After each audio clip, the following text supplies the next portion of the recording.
Olá, meus amigos, Deus abençoe todos vocês. É o que nós suplicamos a Deus, que o Espírito Santo venha usar nossa meditação para abençoar a vida de cada um de vocês.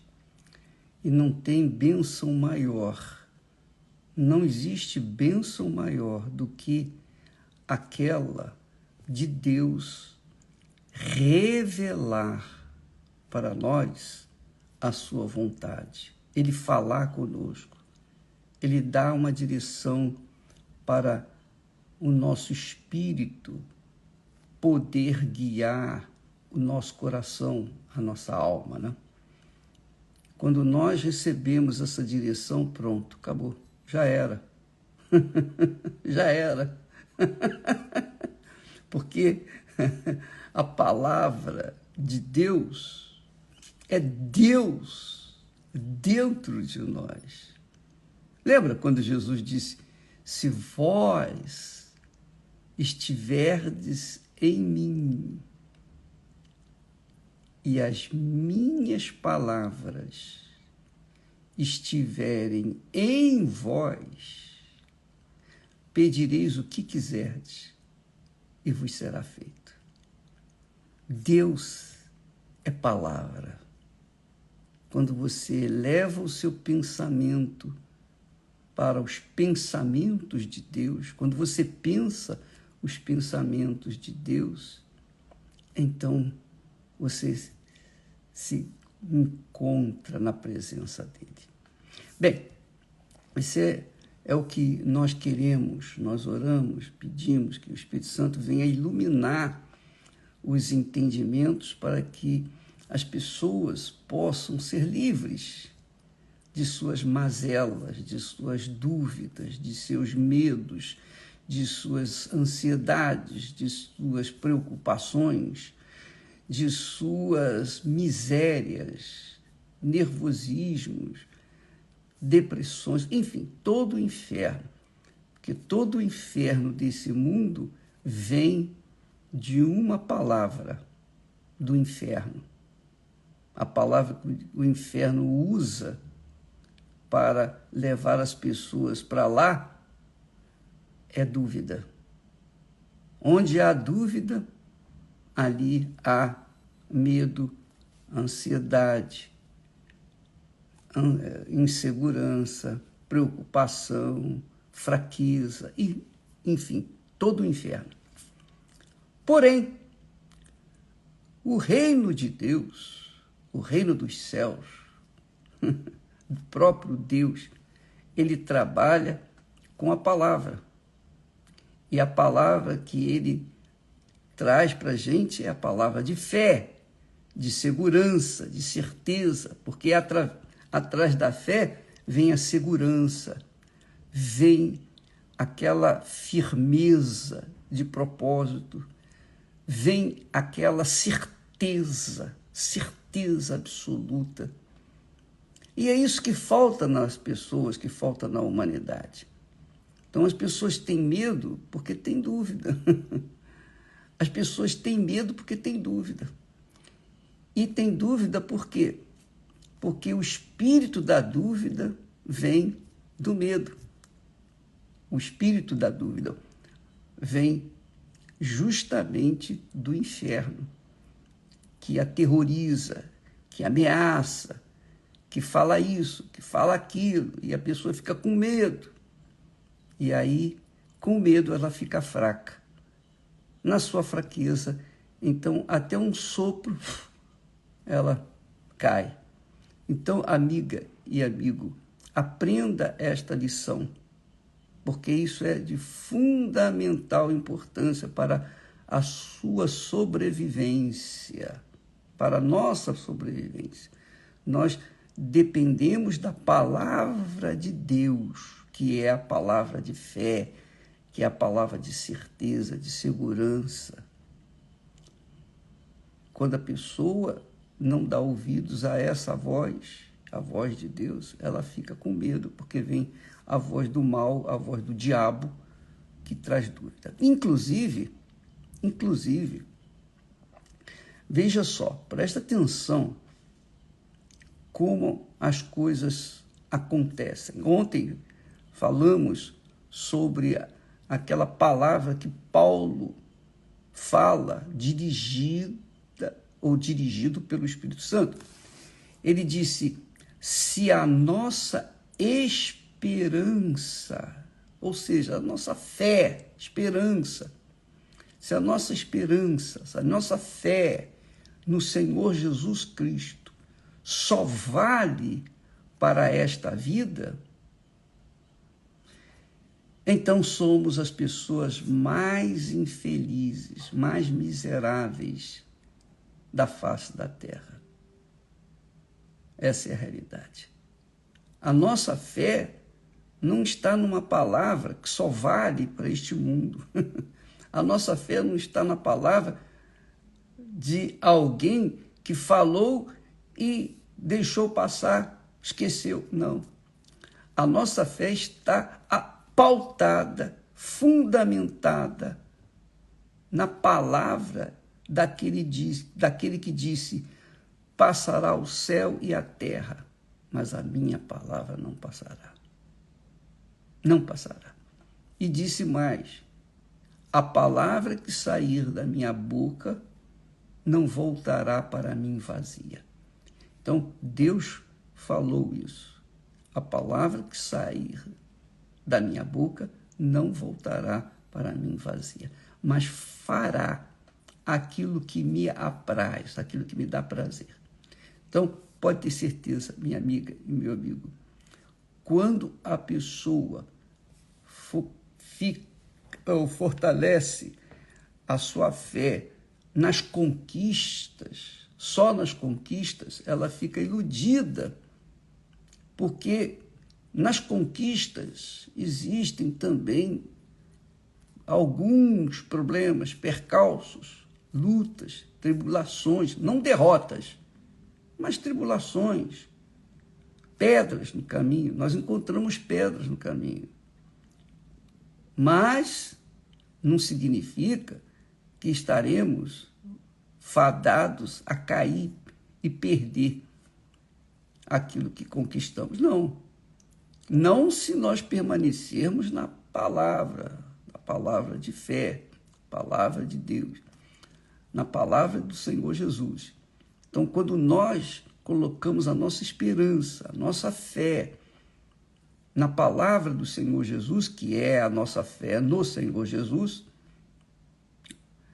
então nós não olhamos para as circunstâncias, não ficamos observando os ventos, as tempestades, as dificuldades. Nós olhamos para o autor daquele que fez a promessa, o autor da promessa, que é o Senhor Jesus. Então, quando a pessoa não olha para o autor da palavra, da promessa, da palavra empenhada, então é óbvio que ela se torna uma pessoa infeliz, miserável, porque ela diz, confessa por um lado, mas crê por outro. Ela confessa a fé em Jesus, mas tem dúvida do amanhã. Então, essa criatura tende a fracassar, a fraquejar na fé. Isso aconteceu com heróis da fé no passado. Isso aconteceu no passado. E Deus permitiu que ficasse registrado para que nós pudéssemos aprender. Aprender. Por exemplo, o salmista, o homem que foi usado pelo Espírito Santo para escrever salmos, um profeta, um homem de Deus. Ele disse assim, olha só, no salmo dele, escrito por ele, palavras dirigidas por Deus, mas escrita por ele, ele disse assim: quanto a mim, o profeta Asaf falou, quanto a mim, os meus pés quase que se desviaram. Os meus pés quase que se desviaram. pouco faltou para que escorregassem os meus passos. Por quê? Por quê que aconteceu isso com ele? Com o profeta, o homem cheio do Espírito Santo. Porque quase que os seus pés se desviaram. Faltou pouco para os seus passos escorregarem. Por quê? Porque ele confessa, ele diz, pois eu tinha inveja dos nécios, os pecadores. Eu tinha inveja dos nécios, quando via a prosperidade dos ímpios. Esse uma grande revelação do profeta, que mostra o modus operandi de Satanás. Ele chama as pessoas, chama a atenção das pessoas que são de Deus para aquelas pessoas. Olha para aquele rapaz ali, olha para aquele homem, aquela mulher, olha ali. Olha como é que ele é próspero. Ele é pecador, ele vive no erro, ele vive na baderna, ele não teme a Deus, ele não tem fé em Deus, ele não tem fé em nada, ele acredita só no dinheiro, em si próprio. Aí, mas olha só a vida dele, olha só, olha o carro dele, olha onde ele mora, olha só as viagens que ele faz. Aí mostra na internet, né, nas redes sociais, aquela ostentação, barcos, lanchas, aviões e toda a glória. Só que aquela criatura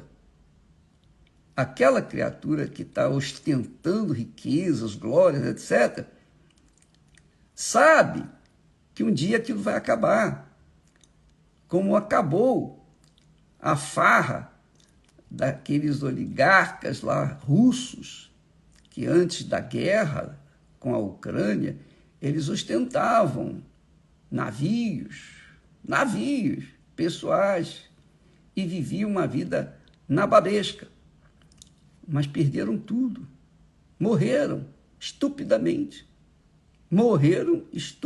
perderam tudo, eram jovens, eram novos, também, né? Eles também eram novos, mas estão mortos. Onde estão?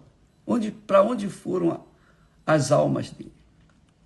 Então, o diabo costuma chamar a atenção do pobre cristão, aquele que é fiel a Deus, que está firme ali na fé, que nega a si mesmo para andar com Jesus, para manter-se firme, fiel, leal, bom, servo bom e fiel ao Senhor Jesus, mesmo com dificuldades, com problemas. A sua casa é simples, a sua vida é uma vida simples, mas ele é de Deus, porque o Espírito Santo está nele. Dentro dele há paz, há alegria, embora do lado de fora pode acontecer de haver pobreza, de não ter tudo o que gostaria de ter. Mas, se ele é fiel a Deus, ele se mantém firme, independentemente do que tem ou deixa de ter deste mundo. Porque os seus olhos, a sua fé está no Senhor Jesus, não nas coisas deste mundo, desta vida. Então, o profeta Asaf, que era de Deus, com certeza, ele deveria ter suas dificuldades econômicas, com certeza ele devia ter os seus problemas pessoais, que ele não discorre aqui. Mas ele disse, os meus pés quase que se desviaram. Pouco faltou para que escorregassem os meus passos. Por quê? Porque eu tinha inveja dos pecadores, dos nécios, dos que não temem a Deus, que quando via a prosperidade deles, quando via a riqueza, eles ostentando uma riqueza maravilhosa. Pois bem, minha amiga e meu caro amigo, vejamos lá o que Jesus relata do que aconteceu lá na Babilônia, quando Judá, o reino de Judá, estava sujeito lá a Nabucodonosor. Havia o rico e o pobre mendigo, miserável, doente, enfermo, faminto, à porta do rico, o rico ostentando roupas luxuosas, comendo do melhor das iguarias desse mundo. Mas quando morreram os dois, para onde foi o pobre? E para onde foi o rico? O pobre era pobre, mas era rico, porque dentro dele conservava uma fé no Deus de Abraão, seu pai na fé. Já o rico, embora fosse um judeu, ele não tinha a mesma fé. Os seus olhos continuavam na sua riqueza, sua confiança estava na sua grandeza, na sua vida luxuosa. Mas Jesus disse que lá no inferno, o rico lembrou dos seus irmãos, dos seus 5 irmãos, que estavam lá vivendo uma vida nababesca, mas que, se eles não cuidassem da alma deles, eles também iriam sofrer lá no inferno junto com ele. Então, amiga e amigo, você que decide. Se você crê, amém. Se você não crê, paciência. Jesus veio para quem nele crê. Quem não crê, ele não vai fazer nada, ele não obriga ninguém a crer nele. Ele fez a parte dele. Ele pregou, ensinou, semeou a palavra de vida. Quem creu nessa palavra foi abençoado, é abençoado. Quem não creu, paciência, vai sofrer as consequências. Então, nós estamos aqui fazendo a mesma coisa, levando para as pessoas a palavra de fé. Quem crê, amém, graças a Deus, que sejam abençoados, serão abençoados naturalmente, não precisa merecer não, mas pela fé na palavra, na promessa de Deus, vão ser abençoados, com certeza, já são abençoados, porque creem. Mas quem não crê, paciência. No caso de Asaf, o profeta, ele confessa, quase que os meus pés se desviaram, os meus passos quase, faltou pouco para que se escorregassem. Faltou pouco. Deus teve compaixão dele, porque ele era fiel e leal a Deus. Então, amiga e amigo, avalie a sua vida. Não fique olhando para os mundos e fundos que o mundo oferece, não, que o diabo oferece. O diabo oferece poder e a sua glória. Veja só, o diabo oferece poder e a sua glória, a glória do poder. Nós falaremos mais a respeito disso amanhã, dando continuidade a essa mensagem. Se a nossa esperança em Cristo Jesus só vale para esta vida, somos os mais miseráveis, os mais infelizes da face da terra. Graças a Deus por esse alerta. Quem tem ouvidos para ouvir, ouça o que o Espírito Santo diz. Deus abençoe a todos e até amanhã, em nome do Senhor Jesus. Amém.